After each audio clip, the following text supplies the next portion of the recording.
What are your thoughts about the climate when Hagar and Ishmael were kicked out of Gerar to wander in Beersheba? Beersheba means well of seven, or well of the oath. This takes the oath idea, multiplying it by 7, which was such an important number, and what do you get? A good, strong omen. I wonder if Hagar was hopeful about Beersheba, equaling a strong, positive omen. We know something about the desert as we live in the high desert. The outcome of the hot sun, drying winds, and desolation was a near-death experience for both of them. What a powerful horror story. It is also a story about women who take action. It is a story about God who works through imperfect people, people just like us. The introduction of Abraham is in Genesis many a chapter before, in chapter 11. We learn about Abraham and we take in the good along with the problematic. Abraham was rich, had livestock, a beautiful wife, a military force, and many slaves. God made promises to Abraham about the richness he would have. Many nations would be created because of Abraham's descendants. His children, grandchildren, great-grandchildren would be as numerous as the stars, the land to be his. The descendants will have lots of trials, and for generation after generation will be aliens in a strange land. As we come into this story that I read this morning, Sarah is laughing no more. Barrenness had followed Sarah, which she ended by using Hagar, an Egyptian slave, as a surrogate. She had given Hagar to Abraham as a gift. She needed children, heirs, just like Abraham did. This strategy on Sarah's part was successful. Ishmael was born. Sarah then conceived and had her son Isaac. Sarah let all know about laughter. She could have a son. In the festival of the weaning of Isaac, she notices Ishmael playing. Playing is one of my favorite words, but the various meaning of that word are hidden. Even the original translation did not have Isaac listed, just Ishmael playing. That could be enough to concern Sarah. Ishmael was the first son, an athlete. He was getting stronger by the day. This son might have been clowning around. He might have been roughhousing in such a way that Sarah saw the writing on the tent. Was he performing feats superseding his younger brother? Was he having fun with his younger brother? Was he teaching or teasing him? Isaac would have to divide the inheritance with his brother. She did not want this to occur. Sarah acts again, thinking up yet another strategy to change direction and keep her biological child in the front and center, keep her wealth within her nuclear family. After all, the wealth came mainly from her side of the family.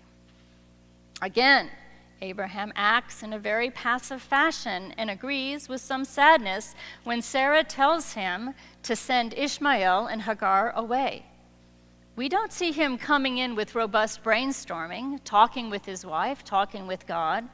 We don't watch him remind her that she is breaking the code of Lipit Ishtar, a Mesopotamian compilation of laws from the 19th century BCE, which protects the inheritance rights of children of a slave wife. She could have responded that since Abraham was giving Hagar her freedom, that negates the need to give wealth. Hagar and Ishmael are out of this family. They will leave as Abraham states.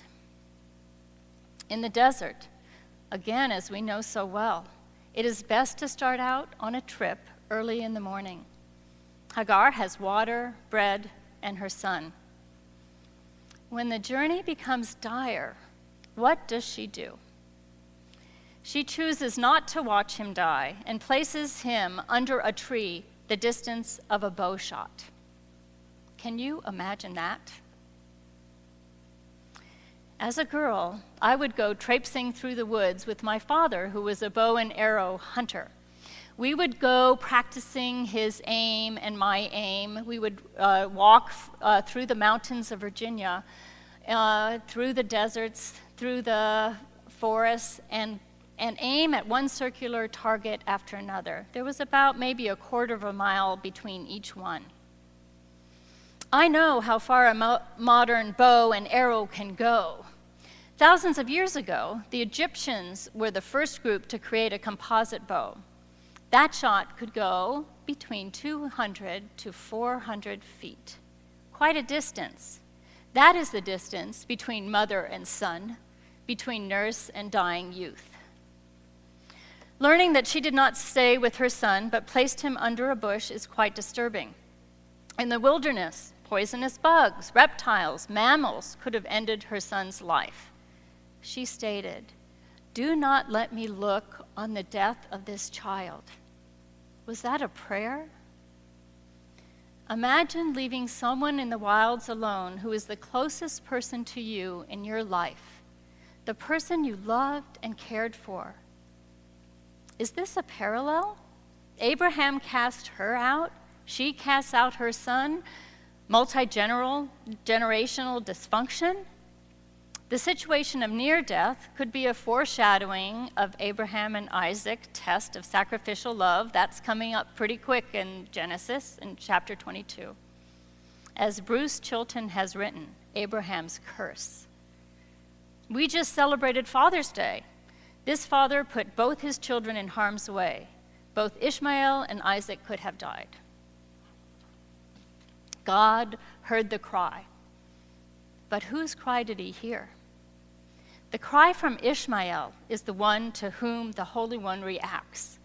When the angel speaks to Hagar, it is due to the child. Then a funny question from the angel, "What troubles you?" I guess the problem for that angel was that Ishmael was a little bit far away from Hagar. Quickly, Hagar is told, "Do not be afraid." That comforting directive so often used in our scriptures. Then for the second time, Hagar is told her son will create a great nation. Her eyes are opened, she sees the water.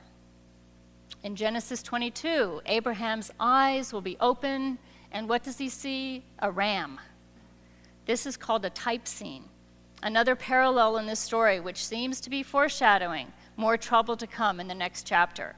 Isaac will be saved, Ishmael is saved. From this lad who grows up and has 12 sons, paralleling Isaac, a great nation did arise. Both groups are cared for by God. From Abraham come three faiths: Judaism, Christianity, and the Muslim faith. Abraham was a powerful pivot point, even though at times he was passive. This is a critical point for us.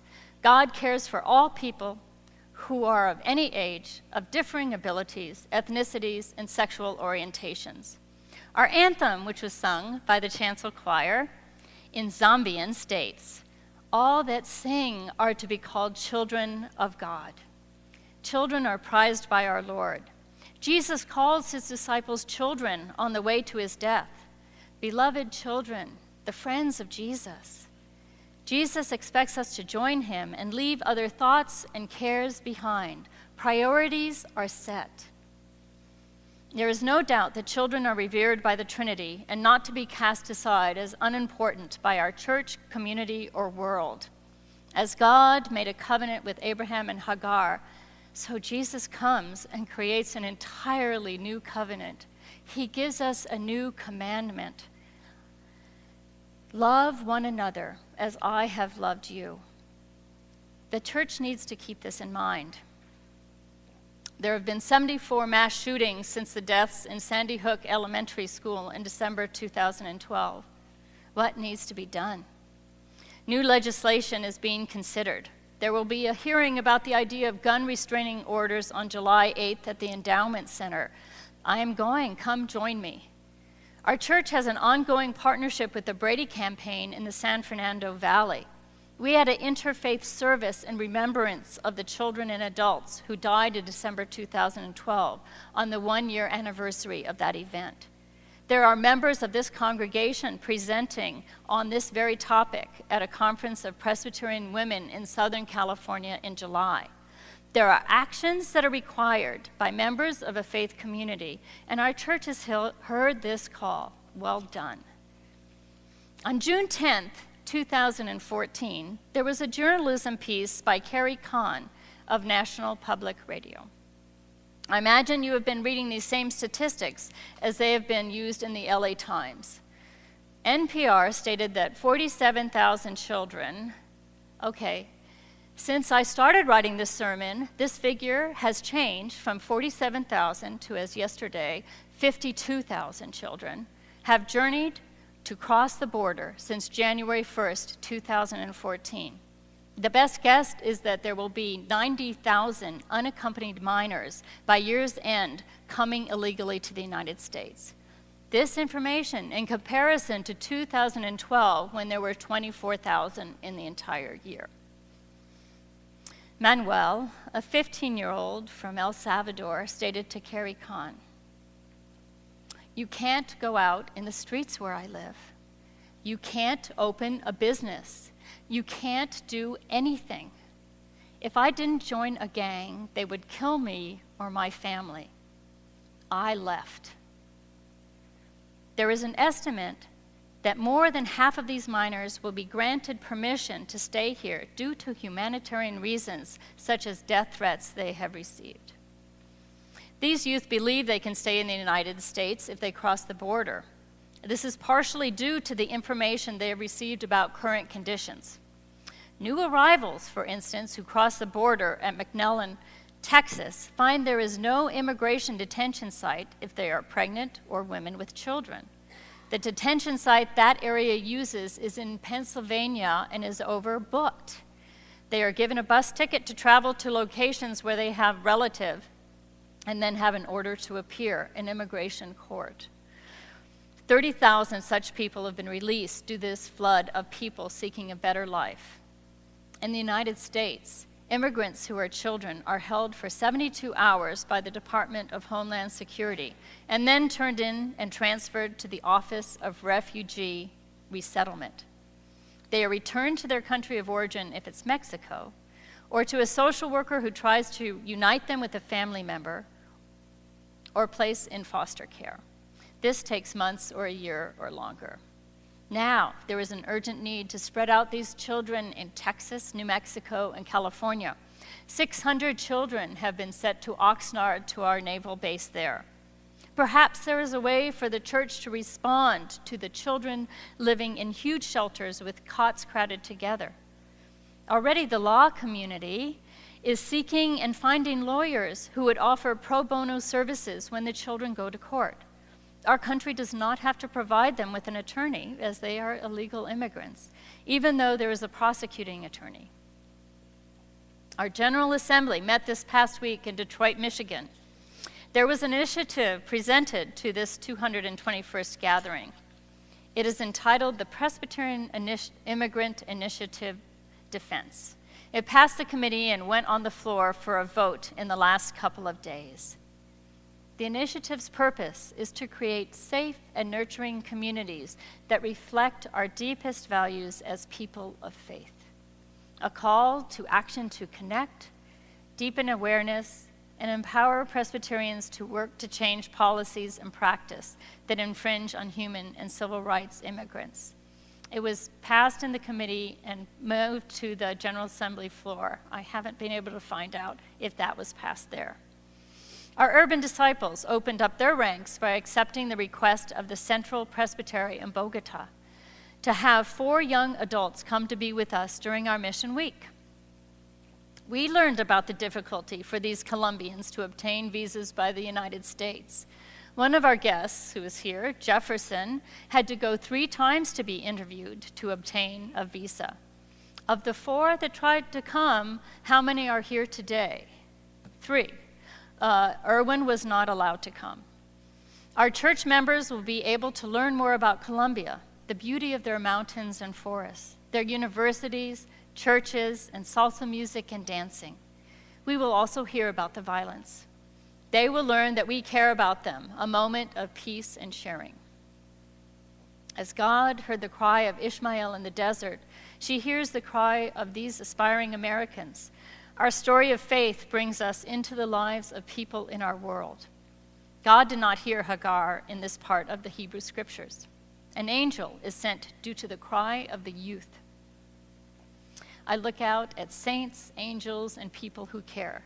There is work to be done regarding immigration reform, showing support to those detained, to the children, and to members of our churches who are worshiping while in deportation status. Wouldn't Psalm 86 fit so perfectly, with the miners walking the train tracks ready to jump abroad?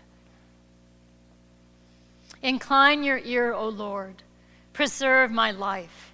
Save your servant, for to you do I cry all day long. O God, the insolent rise up against me. A band of ruffians seeks my life. Give your strength to your servant, because you, Lord, have helped me and comforted me. The stories of our faith intersect across the world. We live in a world full of weather, including blistering hot temperatures, which people consider crossing, even if they are only 5 years old. Each Abrahamic religion, Judaism, Christianity, and Islam, are mutually devoted to that patriarch. God promises a life wherein our gifts can be fully utilized with joy, our worship full of praise and thanksgiving, and our service be focused on all of God's children.